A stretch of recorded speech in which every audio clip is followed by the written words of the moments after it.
Assalamualaikum warahmatullahi wabarakatuh. Sampurasun wargi Jawa Barat. Kembali bersama saya Ridwan Kamil, Gubernur Jawa Barat. Kali ini saya akan menerangkan video yang sangat-sangat penting tentang siapa, bagaimana, dan apa itu bantuan sosial selama COVID-19 buat warga Jawa Barat dan para perantau Jawa Barat. Video ini juga adalah panduan kepada RT, RW, dan petugas yang mendata tentang siapa-siapa yang perlu didata dan perlu diberi bantuan. Silahkan saksikan. Jadi saya akan menerangkan daftar penerima bantuan sosial COVID-19. Siapakah yang dibantu oleh bantuan sosial? Kita lihat layar di sebelah atas, ya. Dalam survei zona ekonomi menengah bawah, ya, itu ada persentase dari mulai yang paling miskin, ya, di kelompok paling bawah, di sini kira-kira begitu. Kemudian selama ini pemerintah membantu mereka-mereka yang miskin dengan namanya kartu PKH dan sembako. Itu berada kurang lebih di 25%, ya, ekonomi paling bawah, kira-kira di sini. Itu dibantu rutin oleh APBN. Nah, di atas garis kemiskinan ini, tiba-tiba ada penyakit namanya COVID, oke? Nah, gara-gara si COVID ini,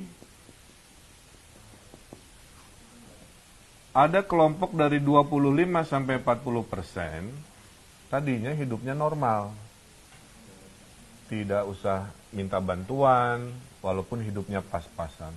Tapi gara-gara COVID, mereka tidak berpenghasilan, mereka pendapatannya hilang, nah maka mereka punya potensi menjadi kelompok yang jatuh miskin, kira-kira begitu.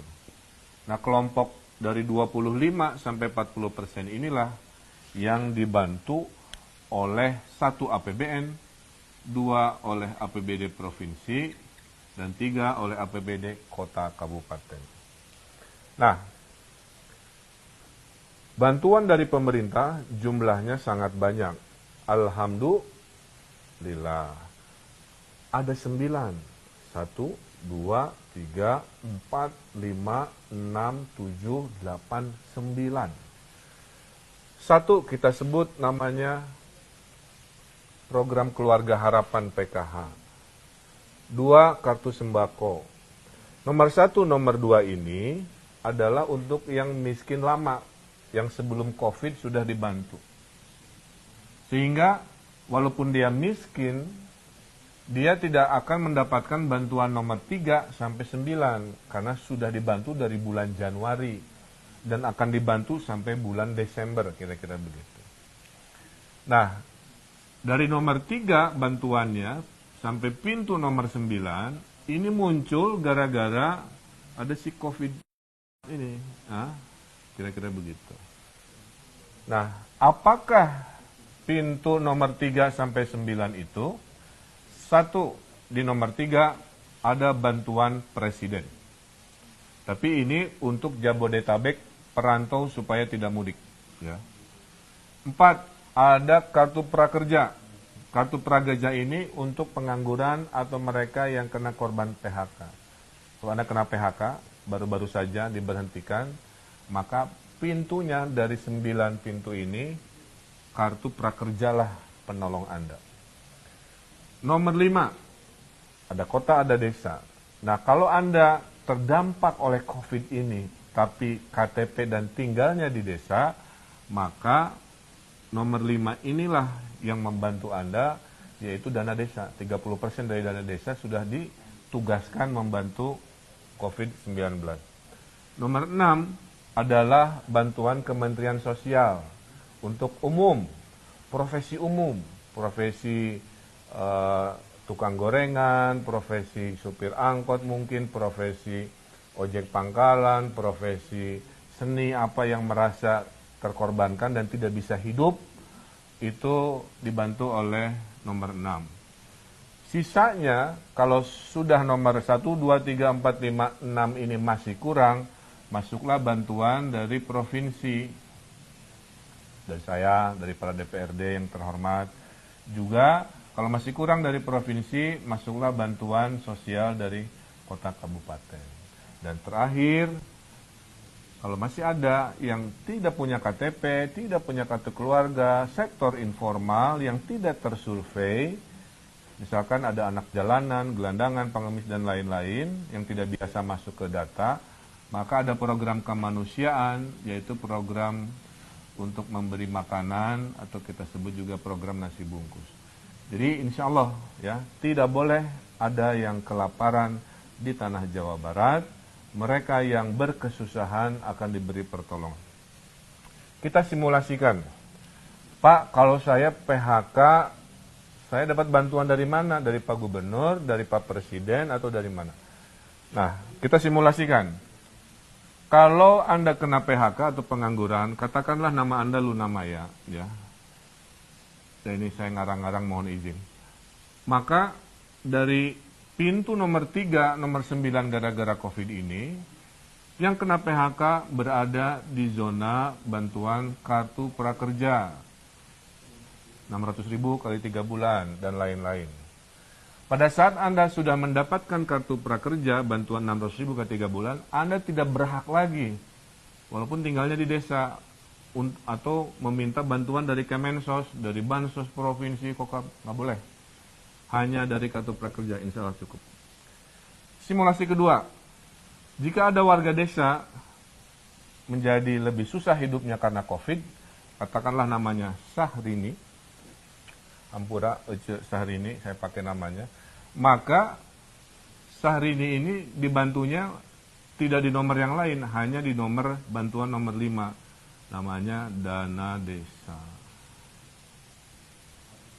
Nah, jika ada teman Sahrini ini tidak mendapatkan bantuan dana desa karena terbatas, maka teman-temannya Sahrini ini akan dibantu oleh Kemensos, masih kurang dibantu lagi oleh provinsi, masih kurang dibantu lagi oleh kota kabupaten. Kira-kira gitu. Simulasi ketiga, Pak, saya KTP-nya bukan KTP lokal, alias perantau, ya.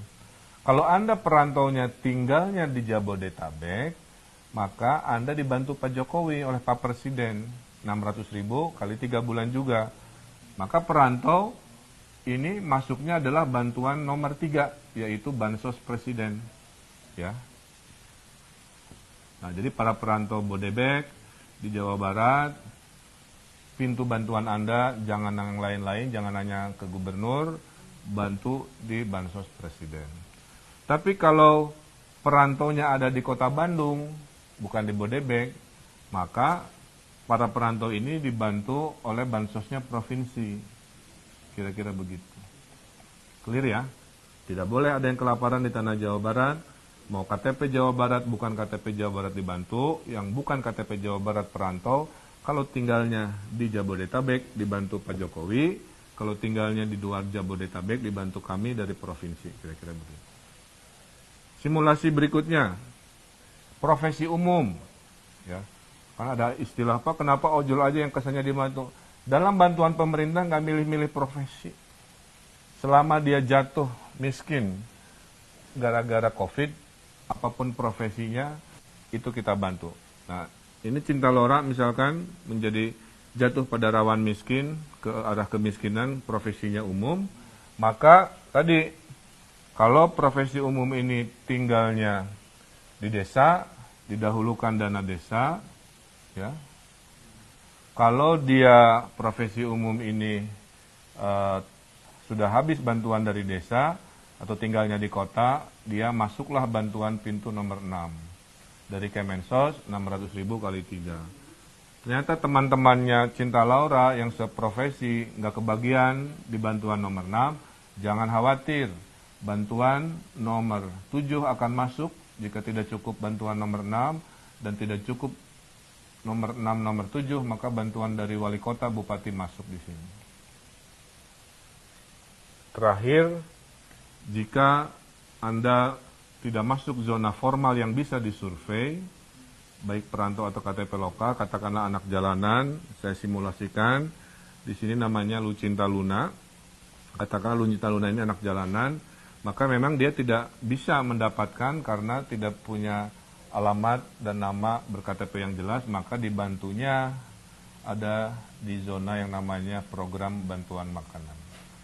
Jadi kesimpulannya bahwa semua warga yang terdampak COVID itu akan dibantu dari pintu bantuan nomor 3 sampai nomor 9, dan masing-masing tidak boleh ada yang duplikasi mendapatkan 2 bantuan.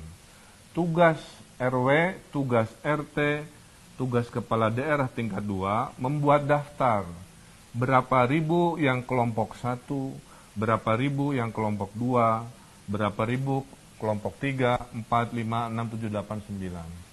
Nah inilah mudah-mudahan tidak bingung lagi bahwa pintu pertolongan ada 9, tugas pemerintah daerah dan wilayah mengatur siapa-siapa yang berada di kelompok itu. Dan kalau semua ikhtiar ini dari 1, 2, 3, 4, 5, 6, 7, 8, 9 masih ada yang merasa terlewat oleh sistem, nah Jawa Barat paling siap.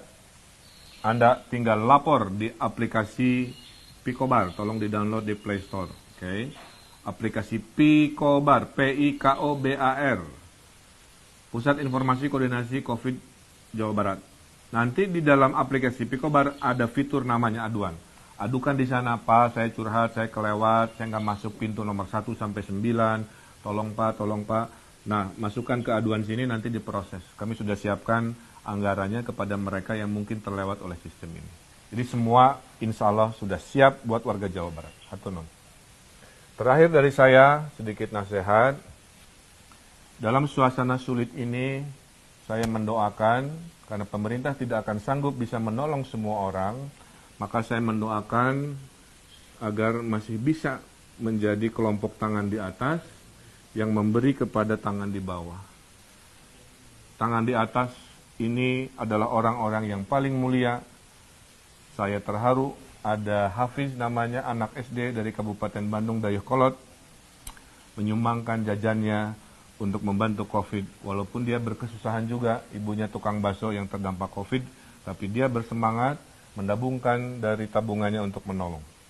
Kemudian nasihat dari para ulama, sebelum kita tangannya di bawah, ya, urut-urutannya adalah kita sebut urutan survival. Habiskan dulu jika Anda punya tabungan. Disinilah momen tabungan itu dipakai, ya. Tabungan itu kan ditabung untuk suasana darurat, situasi darurat. Sekarang COVID, momen kedaruratan. Gunakan tabungannya sampai titik-titik terakhir. Jika tabungan habis, ada aset yang bisa dimanfaatkan. Jual perhiasan, jual elektronik, apa dan sebagainya supaya survive, supaya tetap dalam kategori kelompok mandiri. Kalau tabungan sudah habis, aset sudah tidak punya, barulah masuk ke kelompok terakhir.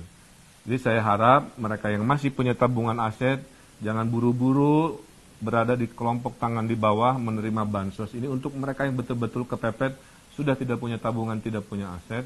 Dan tugas ini bukan hanya tugas pemerintah, tapi juga tugas dari masyarakat. Ada yang nyumbang sembako, ada yang nyumbang uang. Mari kita bahu-membahu karena COVID-19 adalah masalah bersama. Dari pemerintah menyumbang, masyarakat melakukan gerakan sumbangan juga, donasi. Sehingga penerima rumah tangga yang tidak punya tabungan dan aset ini bisa survive minimal 3-4 bulan ke depan. Jadi saya kira itu para pemirsa bahwa masalah COVID-19 adalah masalah bersama. Pemerintah sudah punya 9 pintu pertolongan. Tugas di wilayah memastikan siapa mendapat apa tanpa ada duplikasi. Tidak boleh ada yang terlewat, tidak boleh ada manusia yang kelaparan di tanah Jawa Barat. Mari jadi kelompok tangan di atas. Mari gunakan tabungan dulu, aset dulu, baru masuk kelompok yang tangan di bawah. Apapun itu, dengan kebersamaan, dengan kekompakan, insya Allah kita pasti menang melawan COVID-19 ini. Wabillahi taufiq wa hidayah, sekian dari saya. Wassalamualaikum warahmatullahi wabarakatuh.